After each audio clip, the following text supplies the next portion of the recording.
وبركاته. نحمده ونستعينه ونستغفره ونؤمن به ونتوكل عليه ونعوذ بالله من شرور أنفسنا ومن سيئات أعمالنا.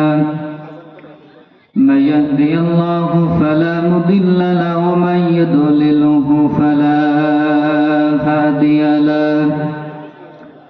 ونشهد أن لا إله إلا الله وحده لا شريك له.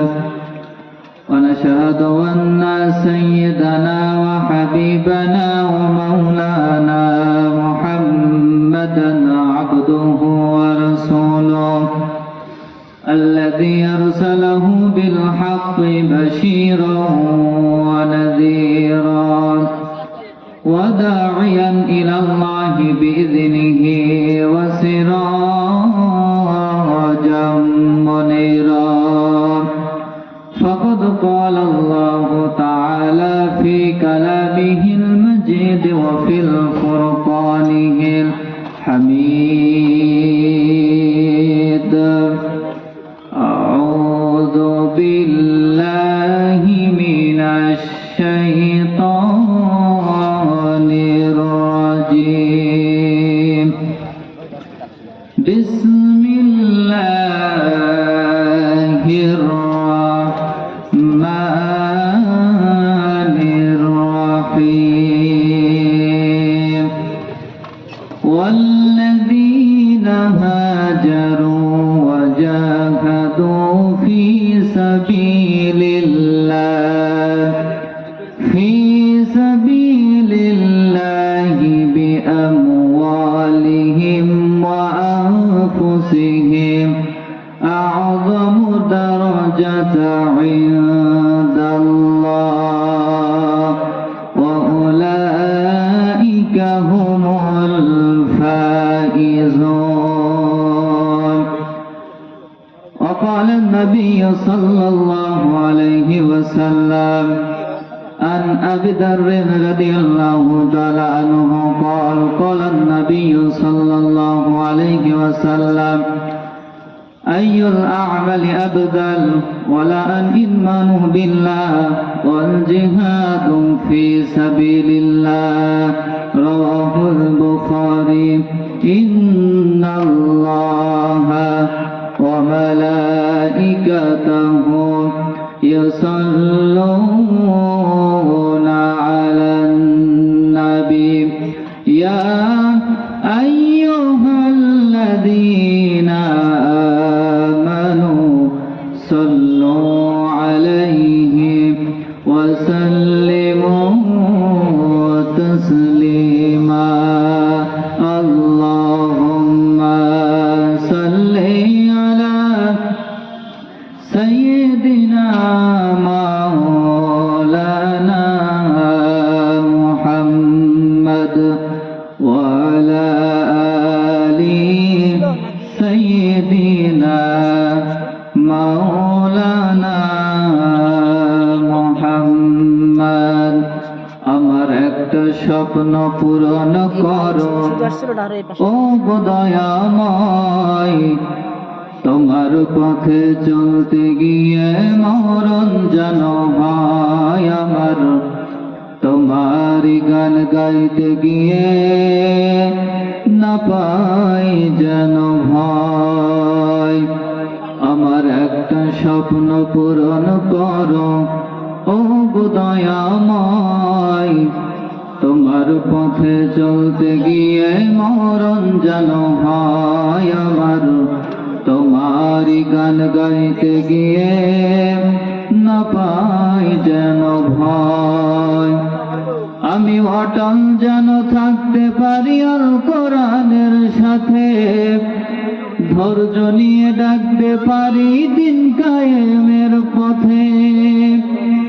আমি অটল যেন থাকতে পারি আল কোরআনের সাথে, ধৈর্য নিয়ে ডাকতে পারি দিন কায়েমের পথে।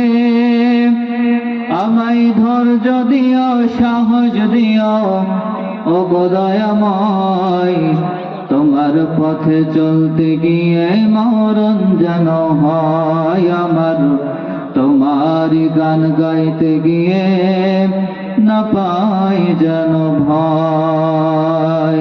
আলহামদুলিল্লাহ, সকল প্রশংসা সেই আল্লাহ সুবহানাহু ওয়া তাআলার দরবারে যে মহান রব্বুল ইজ্জত ওয়াল জালাল আমাদেরকে মাগরিবের পর ঐতিহ্যবাহী সরুদ্দা পশ্চিমপাড়া প্রাইমারি স্কুল মাঠ প্রাঙ্গণে এসে একটি জান্নাতের বাগানে বসা তৌফিক যে আল্লাহ পাক করে দিলেন, সে মহান মালিকের দরবারে সকলে বলেন আলহামদুলিল্লাহ। সম্মানিত হাজিরিন, সময় যেহেতু স্বল্প, ভূমিকা লম্বা না করে সরাসরি আলোচনার দিকে চলে যাচ্ছি। আমি সূরা তাওবা থেকে একটা আয়াতে কারিমা তেলাওয়াত করেছি। সূরা তাওবা 20 নম্বর আয়াত। আল্লাহ রাব্বুল আলামিন এই সূরা তাওবার 20 নম্বর আয়াতে কারিমার ভিতরে বলছেন, নিশ্চয় যারা ঈমান এনেছে, আল্লাহ রাস্তায় সংগ্রাম করেছে, হিজরত করেছে, তাদের সম্মান মর্যাদা আল্লাহর কাছে সবচাইতে বেশি। বলেন সুবহানাল্লাহ। এই আয়াতটা কখন নাযিল হয়েছিল? 9ম হিজরি জিলকদ মাস। সম্মানিত হাজিরিন, তখনও জুমার নামাজের আযান হয়নি। আল্লাহর নবীর সাহাবীরা মসজিদে নববীতে হাজির হয়েছে। তাদের ভিতরে আলোচনা হচ্ছে আল্লাহর কাছে সবচাইতে প্রিয় ব্যক্তি কারা, আল্লাহর কাছে সবচাইতে মর্যাদাপূর্ণ ব্যক্তি কারা, এই ব্যাপারে আলোচনা হচ্ছে। কিছু কিছু সাহাবী বললেন আল্লাহর কাছে সবচাইতে প্রিয়বান ব্যক্তি হলো তারা যারা ঈমান আনার পরে কাবা শরীফের খেদমত করবে আর হাজী সাহেবদের পানি পান করাবে, তাদের সম্মান মর্যাদা আল্লাহর কাছে সবচাইতে বেশি।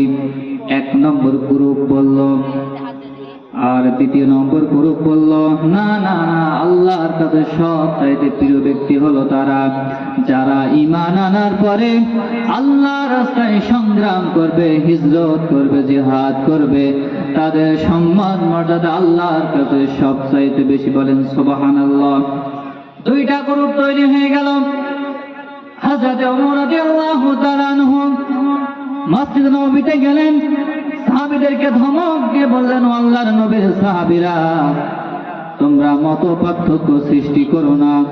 আল্লাহর নবীজি নামাজে আসবেন, নবীজি যাদের মর্যাদা বেশি বলবে তাদের মর্যাদা আল্লাহর কাছে সবচাইতে বেশি হয়ে যাবে। বলেন সুবহানাল্লাহ।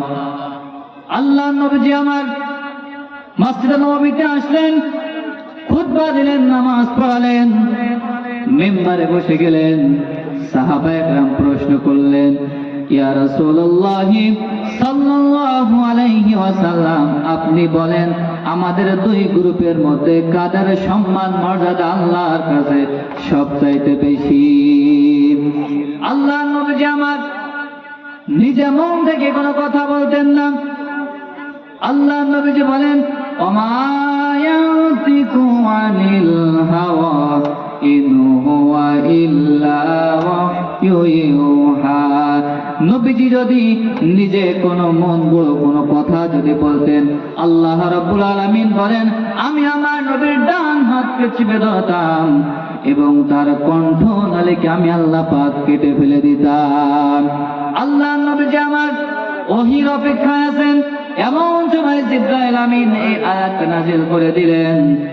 আল্লাহর নবীজি গোটা মানব জাতির মধ্যে এই আয়াতটা প্রচার করে দিলেন যে আল্লাহর কাছে সবচাইতে সম্মানিত ব্যক্তি হলো তারা আল্লাহর প্রতি ঈমান এনে আল্লাহর রাস্তায় সংগ্রাম করবে, হিজরত করবে যারা, তাদের সম্মান মর্যাদা, তাদের মর্যাদা আল্লাহ রাব্বুল আলামিনের কাছে সবচাইতে বেশি। বলেন সুবহানাল্লাহ। এই যে পয়েন্টগুলো বললাম, ঈমান আনতে হবে, হিজরত করতে হবে, আল্লাহর রাস্তায় সংগ্রাম করতে হবে। ঈমান আনলে আল্লাহ রাব্বুল আলামিনের উপরে পুরোপুরিভাবে ইয়াকিনের সঙ্গে বিশ্বাস স্থাপন করতে হবে। আল্লাহ রাব্বুল আলামিন আমাদেরকে চলাফেরার জন্য 2টা গাইডলাইন পাঠিয়েছিলেন, তার মধ্যে একটা হলো আল কোরআন। কি আর একটা হলো রাসূল কারীম সাল্লাল্লাহু আলাইহি সাল্লামের সুন্নাত। আল্লাহর নবীজি বলেছেন, যদি কোনো ব্যক্তি এই দুইটা জিনিসকে আঁকড়ে ধরে থাকতে পারে, সে ব্যক্তি জীবনে কোনোদিন পথভ্রষ্ট হবে না। এমনি ভাবে আল্লাহ পাক কুরআনুল কারীমকে আমাদের জন্য গাইডলাইন দাতা বানিয়েছেন। সমুদ্রের মধ্যে চলতে গিয়ে মানুষেরা যাতে করে পথ ভুলে না যায়, সেজন্য আল্লাহ পাক আকাশের মধ্যে অনেক তারকা সৃষ্টি করে রেখেছেন। মরুভূমির মধ্যে মানুষেরা চলতে গিয়ে যাতে করে পথ ভুলে না যায়, সেজন্য আল্লাহ পাক মরুভূমির মধ্যে অনেক নিশানা তৈরি করে রেখেছেন। পাহাড়ের মধ্যে মানুষেরা চলতে গিয়ে যাতে করে পথ পানির অভাবে মরে না যায়, পানির অভাবে যেন কোনো মানুষ মরে না যায়, সেজন্য আল্লাহ পাক পাহাড়ের মধ্যে পানির ঝর্ণা সৃষ্টি করে রেখেছেন। তেমনি ভাবে মানুষ যেন আঁকা বাঁকা পথে না চলে যায়, পথের দিশা যেন হারিয়ে না ফেলে, সেজন্যই আল্লাহ পাক দিয়েছেন কোরআন। قد جاءكم من الله نور وكتاب مبين। আল্লাহ পাক বলেন, মানুষ যেন পথ ভুলে না যায়, পথের দিশা যেন হারিয়ে না ফেলে, সেজন্যই আমি মানুষের কাছে গাইডলাইন দাতা হিসেবে কোরআনুল কারীমকে মানুষের মাঝে নাজিল করে দিয়েছেন। বলেন সুবহানাল্লাহ। সম্মানিত হাজিরিন, আমরা জানো এই কোরআনুল কারীমকে আল্লাহ পাক সৃষ্টি করেছেন মানুষের হেদায়েতের জন্য, মানুষ যত আঁকা বাঁকা পথে না চলে যায়, সেজন্যই আল্লাহ পাক কোরআনুল কারীমকে গাইডলাইন দাতা হিসেবে বানিয়েছেন। ইমাম গাজ্জালী রাহমাতুল্লাহি আলাইহি একদিন মাঠের মধ্যে দিয়ে হাঁটতে হাঁটতে যাইতেছেন।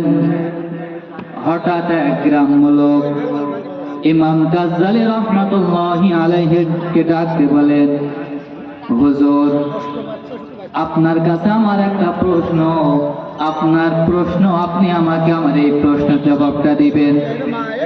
ইমাম গাজ্জালী রাহমাতুল্লাহি আলাইহি ডাকতে বলে, হুজুর, আপনি বলেন আমাদের আল্লাহ একজন আছে, এটা কিভাবে আপনারা বুঝতে পান? ইমাম গাজ্জালী রাহমাতুল্লাহি আলাইহি ডাকতে বলেন, এই গ্রামের বান্দা ব্যক্তি, কোথাও যদি ফাঁকা মাঠের মধ্যে যদি কোথাও গরুর গোবর তোমরা দেখতে পাও, তাহলে তোমরা বুঝতে পারো আশেপাশে কোথাও গরু আছে। যদি ফাঁকা ময়দানের মধ্যে কোথাও ছাগলের নাদি তোমরা দেখতে পাও, তাহলে তোমরা বুঝতে পারো আশেপাশে কোথাও নাদি আছে। ইমাম গাজ্জালী রাহমাতুল্লাহি আলাইহি ডাক দিয়ে বলে, ব্যক্তি, যদি কোথাও তোমরা ছাগলের নাদি দেখতে পাও, তাহলে বুঝতে পারো আশেপাশে কোথাও ছাগল আছে। অনুরূপ ভাবে যদি তোমরা কোথাও ছাগলের নাভি দেখতে পাও, অনুরূপ ভাবে যদি কোথাও তোমরা মানুষের পায়ের চিহ্ন দেখতে পাও, তাহলে তোমরা বুঝতে পারো আশেপাশে কোথাও মানুষ আছে। তেমনি ভাবে আল্লাহ তাআলা যে বিস্তীর্ণ পৃথিবী, আকাশ বাতাস, এরপরে পাহাড় পর্বতমালা, এগুলো আমি দেখতে পারি, এইগুলো দেখে আমি বিশ্বাস করি আল্লাহ একজন আছে।